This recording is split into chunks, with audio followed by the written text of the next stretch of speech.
All right, welcome into Stepping Up, presented by Federated Insurance, where we talk with next generation business owners and business leaders about their process, about their philosophies, what challenges they face, and their vision for the future of business. And our guest on this episode is the Chief Operating Officer of the Minnesota Timberwolves, a man who has seen a lot of basketball and a lot of sports business the last 20 or 25 years, Ryan Tanke. Thank you for joining, Ryan. Great to see you, Phil. Great to be here. Thank you for having me on. This is fun. If I had told you, I don't know, 15 years ago, said, all right, Ryan, so your day to day is going to include collaborating regularly with Alex Rodriguez, what would you have said 15 years ago? I don't know, man. Like it's all there's a living out a dream component to this that's pretty surreal every day. Honestly, it's like I'm so in the grind of it that I don't probably zoom out often enough and just reflect on those types of things. But it's been great working for Glenn all these years, and now sort of helping lead the transition from Glenn into a Mark Laurie and Alex Rodriguez team. It's been a lot of fun. So as you do sort of, I'm going to make you reflect. Actually, All right. we're gonna force Ryan Tanke to reflect a little bit here. So you started off, and this is a good lesson for whether you're taking over a business from a family member or whether you're just working in a company and you're eventually rising up from. In your case, you were an intern in the ticket sales department, and then throughout the years, you have now worked on the C level of things for the last, I don't know, like decade or so. Yeah. Um, there have to be so many different paradigm shifts as you're going from the lower end of an organization or the younger part of your career to then being on the top side of it and running an organization or sitting in a small room with, a handful of people running an organization. Yeah. What are the biggest things, like the macro principles that you've learned as you've sort of made that journey? It's a great question. I think there's learnings along the way, Phil. Even how I got an internship here, right? I moved to Minnesota. I went to school at St. Mary's in Winona, small Division III school. I moved to Minneapolis after, and I just decided I was going to try to network into the sports industry, right? So I sent out a resume to every professional baseball, football, basketball, hockey team in the country, literally. And you quickly realize as you get zero responses from that exercise that you actually have to go out and network and build a network. The sheet of paper might look great, but it's not going to do anything for you. So I share that today through the lens of it's no different if we're going to go and work on some large corporate sponsorship, or we're going to go and add some new business vertical. You've got to be willing to go out and make it happen. It's not going to just happen. So I think there's lessons like that. Phil, at one point I moved to San Diego and was director of sales and marketing for the Chargers football team 20 years ago.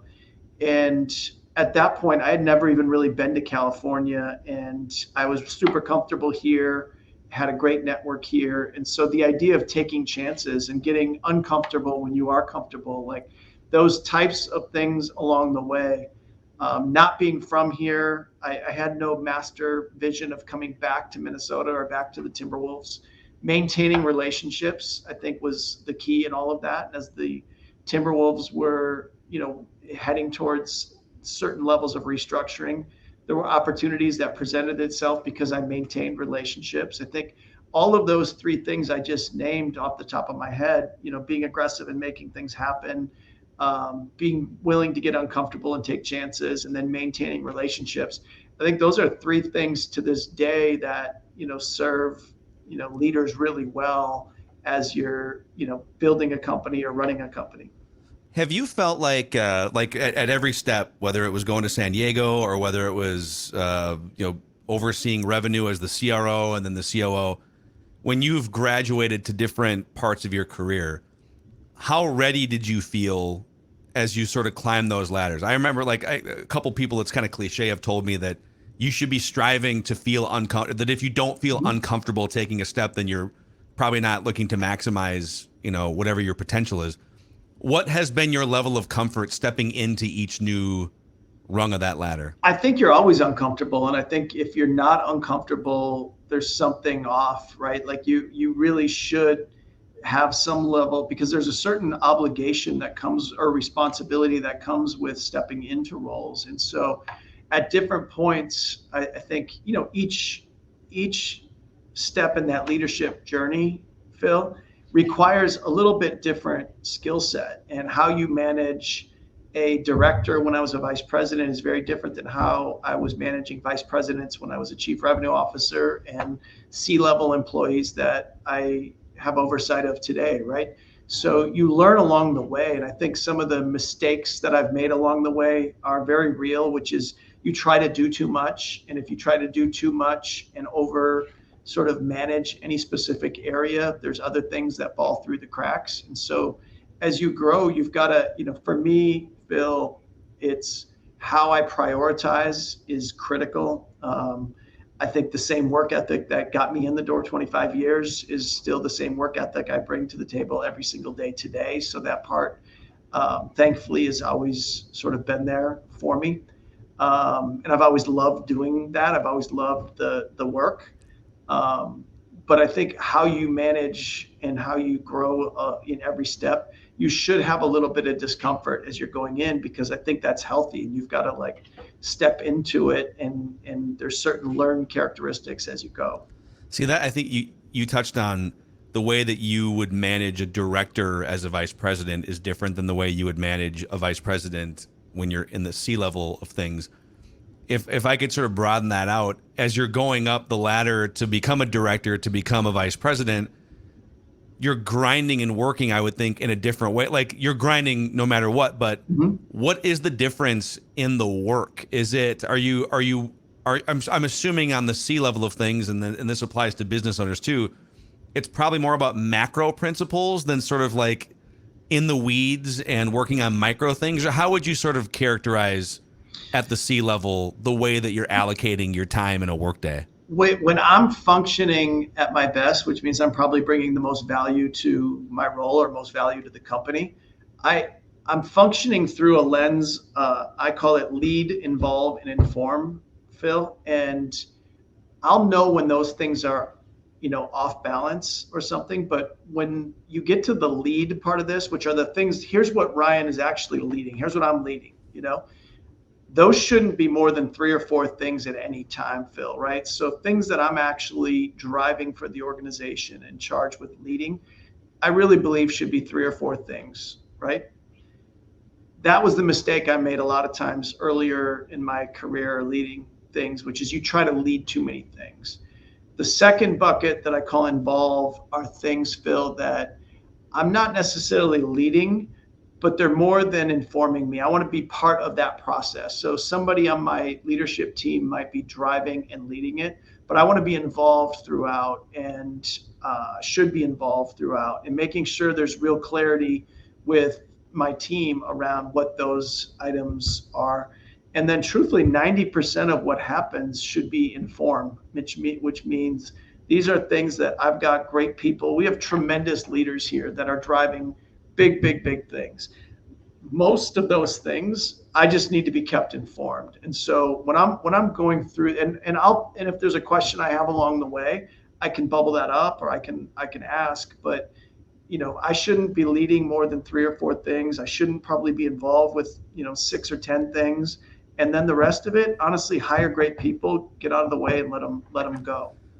The 3 or 4 things thing is fascinating, because I would think it kind of goes against your instinct, right? Like if you're smart enough, talented enough, a good enough leader to sort of get to the point where you're rising up in an organization, you want to make an impact and take things on. So there's probably a level of self-discipline that it takes to maybe only spearhead 2 or 3 or 4 things. Hardest thing for me to get comfortable with. And honestly, if there were failures in the journey, it was that, right? Which was, I can remember moving from a VP to an SVP, and then became CRO here.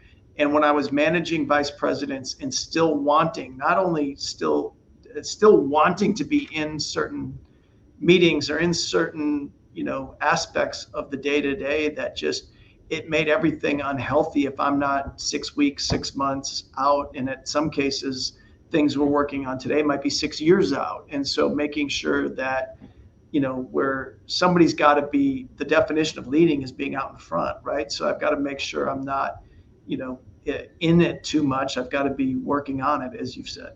Yeah. And maybe I'm putting you on the spot with this question as we wrap here, but a friend of mine who's done some business leadership consulting throughout the last 20 years, and he's always said, everyone has a different definition of leadership. The way that he defines leadership is facilitating the success of your team, essentially. Mm-hmm. Do you have a way that you define leadership? Do you have any sort of like what is leadership to you, I guess? Yeah, I think leadership is helping people unlock and achieve, things that they otherwise sometimes don't believe are possible. Sometimes they just need, help with a roadmap. So I think it's helping people unlock and achieve is sort of leadership. We talk all the time here, Phil, about, impact. And so I think the number one obligation and responsibility of a leader is like create impact. And I don't mean like on the business, I mean on the people, which is, I look at two things every day are kind of by filter, which is one, who did I impact today? And two is how do I want to be remembered? And if I can, go through that impact and legacy aspects of this, oftentimes you're going to make the right decisions along the way. Love it, man. Love to hear that, and appreciate your insights on business leadership. And yeah, Ryan, it was great catching up. Thanks for your time today, man. Yeah, thanks a lot. Love doing it, and love to do it again sometime. Ryan Tanke, the Chief Operating Officer of the Minnesota Timberwolves and Minnesota Lynx, here on Stepping Up, presented by Federated Insurance.